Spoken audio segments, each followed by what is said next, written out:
provide for my family, I had to work the night shift. Mom was a big help. She stayed with our son while Emily went to see a friend. As you'll find out, that was just the tip of the iceberg. It wasn't until 6 months later that I learned the truth, where she was really going, and that my mom knew all along. Absolutely everything from the very beginning. I'm 33 years old, living in the suburbs of Chicago, working the night shift as a delivery driver, mostly transporting medical supplies between clinics and warehouses. It's definitely hard work and takes up a lot of time. It's a tough job, long hours, but it provides a steady income. And with a mortgage and a kid, that's all that matters. My wife, Emily, worked in a doctor's office, answering phones, doing paperwork. We'd been together since college. First, we rented a tiny apartment, then we took out a loan for a house. Then our son Liam was born. The brightest thing in my life. He was the reason I work so hard at night. My mom, Karen, lives about 15 minutes away. She's been on her own since my dad left her. But this is just the beginning of a story full of unexpected twists. She helped us a lot, especially when I switched to the night shift and Emily started asking for time to herself. At first, everything seemed normal. Sure, there was fatigue, routine, the chaos of everyday life, but we were a family, or at least that's what I thought. I started noticing strange things about 5 months before everything fell apart. Emily started going out more in the evenings. First, it was yoga, then dinner with Jessica, then just meeting a friend. I didn't ask questions. Everyone needs a break. She deserved some time to herself. Mom always volunteered to watch Liam. Let Emily breathe, she'd say. You're always at work and she's home alone with the kid. Women need personal space. I'd nod. I figured Mom knew best. She was always the one who believed in peace above all else. Even when my dad left us, she said, "Don't hold grudges. It's better to keep the family together than to win a battle." But something inside me started stirring, like a premonition of an approaching storm. Emily had changed, like she'd been replaced. More nervous, like a taut string. Less affectionate with Liam, as if an invisible wall had grown between them. She put a password on her phone, something she'd never done before, like she was hiding something important. I asked her several times, "Are you okay? You seem distant," like I was trying to reach her soul. She'd smile, as if nothing was wrong, like she was putting on a mask of carefree joy. "Just tired, Brian. Don't start imagining things," she'd say, but her eyes betrayed her anxiety. But the late returns were getting worse, as if she was deliberately testing my patience. Sometimes 11, sometimes after midnight, as if time had lost its meaning for her. "Jessica's going through a divorce. I can't leave her alone," she'd say, explaining her delays. "Okay. Support your friend. I understand, but there were still unanswered questions. But why was a strange perfume, one that wasn't hers, lingering in the air after she came home? Why did her eyes turn away from mine, as if she was afraid I'd see the truth? And why did my mom suddenly start saying things as if she was trying to warn me? Don't put pressure on her. You're never home. She's young. It's hard for her," she'd say, but there was something unsaid in her words. That's when it dawned on me. Maybe Mom knew something, like she was the keeper of some secret. Or maybe she was just trying to stay neutral, like she was walking on thin ice. One Friday, I was hastily eating dinner at the kitchen table before work, like I was trying to catch the last train. Emily had gone out for a girls' night, leaving me with a burden of thoughts. Liam was asleep, lulled by the darkness of the night. Mom was sitting with me, her presence both a comfort and a source of anxiety. I asked, "Don't you think it's weird that she's been going out so much lately?" Like I was looking for confirmation of my suspicions. Mom sighed, like she didn't want to start this conversation. "Are you trying to control her now?" she asked, her voice full of reproach. "No, I just don't understand it. We hardly see each other. I leave at night, she leaves during the day, then she leaves in the evening. Is that normal?" I asked, like I was trying to reach her understanding. She put her hand on mine, her touch warm and soothing. "Brian, just don't be so hard on her. Women are more complicated than you think. Give her space. Liam's okay, and that's what matters," she said, like she was trying to convince me. I swallowed this conversation like a bitter pill, leaving an aftertaste of disappointment. Maybe she's right. Maybe I'm just tired and overthinking things like my mind was playing a cruel trick on me. 2 weeks later, something happened that would forever be etched in my memory. I got back from work earlier than usual. A delivery had been canceled at the last minute. As it turned out, this was just a harbinger of things to come. The house was silent, eerily and unnaturally so. I walked into the living room. Liam was sitting on the couch with Mom, engrossed in cartoons. "Where's Emily?" I asked, feeling a vague unease growing inside. Mom flinched slightly, as if startled. It was barely noticeable, but my gaze didn't miss a single detail. She went to the store for some wine. She said she'd be back by the start of the movie, she replied, avoiding eye contact. I nodded, trying not to show my anxiety. How long ago did she leave? I continued to press, even though I was already starting to realize that something was wrong. 40 minutes ago, came the answer, but there was a certain tension in it. 40 minutes to buy wine? My question hung in the air, demanding explanations.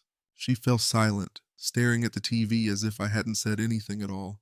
I didn't press the issue, deciding to postpone the conversation to a more appropriate moment. I just went to take a shower, trying to calm down. I didn't want to make a scene, especially with Mom. She was just trying to help, or was she? That night, behind the wheel of the truck, on a route I knew by heart, the truth hit me like a punch in the gut. I don't ask direct questions because I'm scared to death to hear the answers. Because I already know, somewhere deep inside. She's not just growing distant. Trust is slipping through my fingers like sand. My wife is slipping away. And the scariest thing? My mom knows about it, and she's hiding it. After that Friday, I changed. I didn't become paranoid, but I became more attentive. I started noticing things I hadn't noticed before. Emily now took her makeup bag with her even when she said she was going to see a friend. She wore perfume that she usually saved for special occasions. One day, she left an earring in the bathroom, one she never wore casually. I asked, "Where did you and Jessica go?" "To a wine bar, then back to her place." "Puss." "Why?" "Just curious." "Don't start, okay? Things are complicated enough as it is." I turned to Mom again. She kept repeating the same thing. "Every couple goes through tough times. Just don't make any rash moves." I didn't, but I started digging deeper. I'm not a hacker, but I'm not an idiot either. One night, while she was sleeping peacefully, I dared to scan the WhatsApp web QR code and secretly connected her correspondence to my work laptop. There weren't many messages, as if she was diligently getting rid of evidence, deleting them with admirable regularity. However, some still survived, miraculously escaping the fate of being erased from the memory of digital space. The contact was mysteriously labeled as "Mike, you were on fire tonight. My legs are still shaking." Read one of the messages like an echo of a passionate encounter. "I miss you. The way you look at me drives me crazy." The second message burned with its frankness, revealing secret feelings. "I can't pretend anymore when I'm with him." A confession full of longing and despair, like a cry for help from the depths of her soul. I started to shake, but not from anger as one might expect. From cold. That same chilling cold that starts in the gut and, like poison, gradually spreads throughout the body, paralyzing the will and the mind. And all this time, she was gently kissing our son goodnight. And all this time, she was sneaking into bed next to me as if nothing was wrong, while in her messages, she confessed that she was forced to pretend when she was with me. The next day, I managed to find out who was hiding behind the mask of Mike. I ran the number through a special service, like a detective investigating a complicated case. The result was relentless. A sales manager at a car dealership located just 10 minutes from our house. Divorced, 2 kids, tall, fit, well-groomed. This wasn't just a fleeting fling, a momentary whim. She was building a new life with him, while I, as if cursed, was building my devilish night schedule to keep our mortgage afloat. But the final blow of fate came later. I arranged my shift to stay home, unannounced, like a shadow watching what was happening.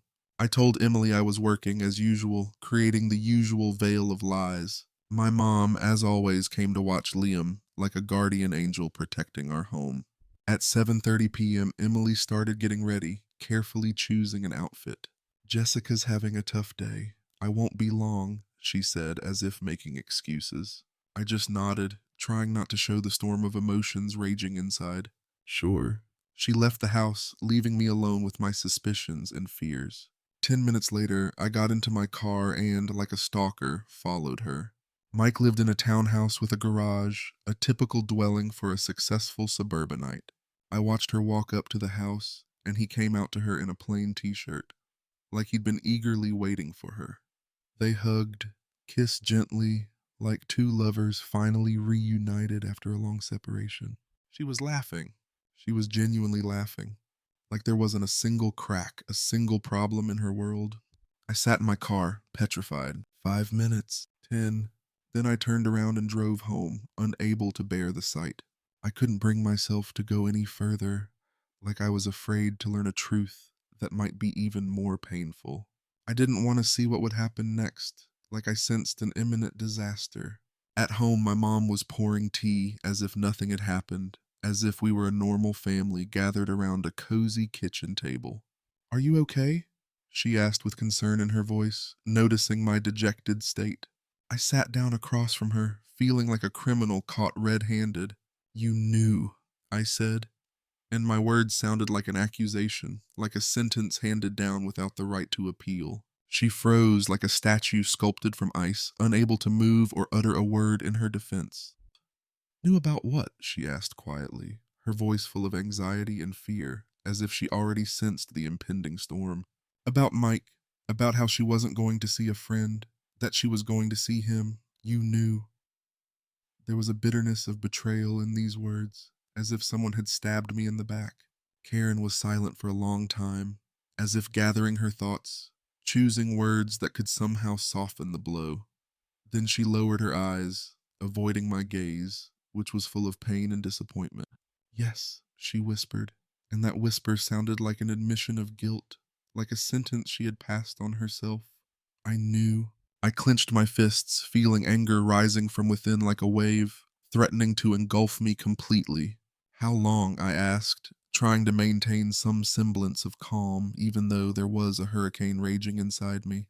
3 months, maybe longer. At first, I didn't understand. Then, she told me herself. She was crying. She said she was confused. She asked me not to tell you. She said it would be over soon. There was justification in her voice, as if she was trying to convince not only me, but also herself that she had done the right thing. "So you were on her side?" I asked, and there was disbelief in my voice. "No, she began, but I didn't let her finish. "You're my mother, not her friend," I snapped, and my words sounded like a reproach. She began to mutter something about how she didn't want to break up the family, about how everything could still be saved, and about how she thought you'd figure it out yourself. She was hoping for a miracle, for everything to resolve itself. But as you will find out, her hopes were in vain. I wasn't listening. My ears were ringing. The room seemed smaller and smaller, as if the walls were closing in on me, squeezing me from all sides. Too hot, too crowded. I stood up. "Don't come here anymore," I said, and my words sounded like a final break. "Brian?" She tried to say something, but I didn't give her a chance. "Just don't come," I repeated, and there wasn't a trace of sympathy in my voice. I closed the door behind her and realized I was really alone now. That same evening, I talked to Emily. I didn't yell. I just said, "I know about Mike." She turned pale, as if she had seen a ghost. At first, she tried to lie, but then she just started crying, and tears streamed down her cheeks. "I'm sorry. I didn't mean to," she whispered, and there was remorse in her voice. "You're leaving," I said, and my words sounded like a sentence. Can I take Liam for a few days?" she asked, and there was hope in her voice. "No, he's staying with me. You're leaving, right now," I snapped, and there wasn't a trace of hesitation in my voice. She packed her things in 15 minutes. Didn't even say goodbye to our son. Just slammed the door. And when the door closed behind her, I didn't feel anger or relief, just silence. That same silence that rings in your bones, as if the world had stopped and whispered, "Now you're on your own." Emily left quickly. No tears, no "let me explain." She didn't even hug Liam, as if she was afraid or didn't know how. I was left alone with a child, 1,000 questions, and the feeling that my whole life had deflated like an old tire that had lost air. I didn't tell Liam the truth. He was still too young to understand the bitterness of the situation. I just said, Mom had to go away for a while. She'll call.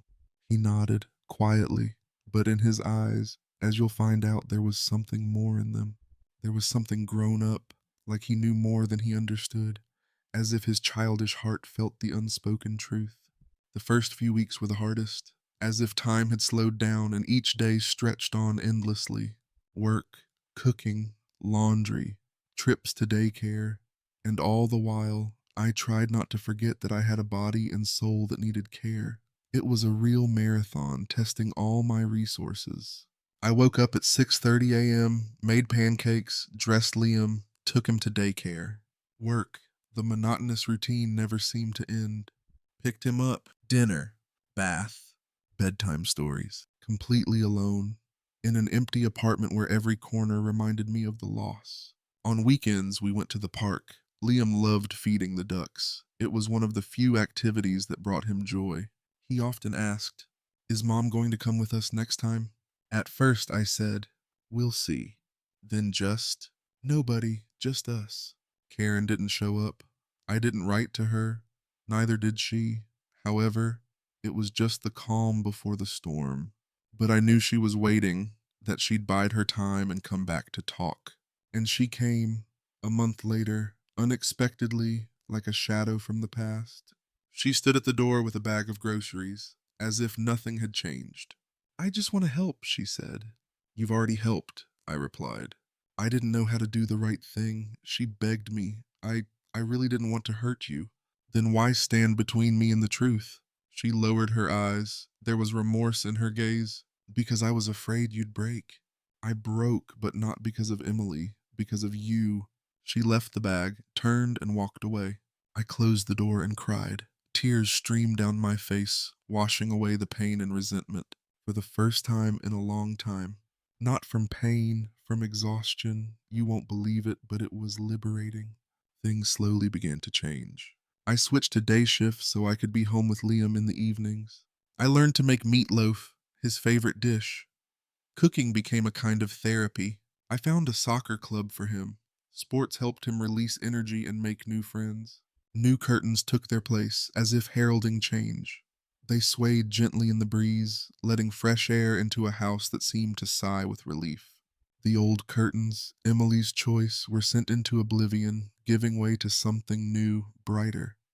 As you'll find out, it was a symbolic gesture marking the beginning of a new chapter. Now the house felt different, lighter, and freer. Every corner seemed to fill with light and hope, as if old grievances were fading away, giving way to new opportunities. Emily occasionally sent messages like a ghost from the past, reminding them of her existence. How are you two doing? She'd write, as if casually peeking into their new life. I miss Liam, she'd say, as if trying to reclaim what once was. However, this is only the beginning of a story about forgiveness and acceptance. Can I see him? She asked, and there was hope for reconciliation in that question. I didn't refuse, leaving the door open for a possible meeting, but only in my presence, to protect Liam from possible disappointments. No sleepovers so as not to disrupt his stability. No family dinners so as not to create illusions. At first, Liam was happy to see her, as if he was meeting an old friend. Then his joy faded, as if he was beginning to understand what was happening. And then one day after she left, he asked like an adult who had known the bitterness of separation, Is Mom going away again? I nodded, confirming his worst fears. He didn't cry, as if he accepted it as a matter of course. He just went back to his toy cars, as if trying to forget what was happening. A few months later, for the first time in a long time, I fell asleep peacefully, without worries or nightmares. No intrusive thoughts, as if my mind had finally found peace. No imaginary conversations, as if the past had let me go. No bitterness, as if I had forgiven myself and her. Just sleep, deep and serene like a child's. And that became the beginning of my return to myself, as if I was being born again. 8 months have passed, time that heals wounds. Liam is 5 years old, and he's reading syllable by syllable, discovering the world of knowledge. He says he wants to be a superhero like Dad, and there's admiration in his words. I smile, listening to his dreams. I'm not a superhero, just an ordinary person with my weaknesses. But I'm his dad, and that's the most important thing I have. The only one he has left, and I'm doing my best to be worthy of that title. Mom still writes sometimes, as if trying to reconnect. Holiday greetings, formal and soulless. A picture of a pie she baked, as if trying to show that she's doing well. I don't answer, I'm not ready for that. Maybe someday in the distant future, but not now. It's not time yet. She chose silence when I needed the truth the most, and that choice hurt me the deepest. And that's the hardest thing to carry inside. The realization that even the closest people can betray you in your darkest hour. The moral of this story is simple. Betrayal hurts, but the silence of those you once relied on hurts even more. Colder, more merciless, because you never expect the blow to come from that side. Now, I'm not afraid to be alone. I've known loneliness, not because I like it, but because I've realized that loneliness is more honest than living a lie. And if you're ever in doubt about whether to tell the truth to someone you love, tell them. Because the truth doesn't destroy, it saves even if it hurts.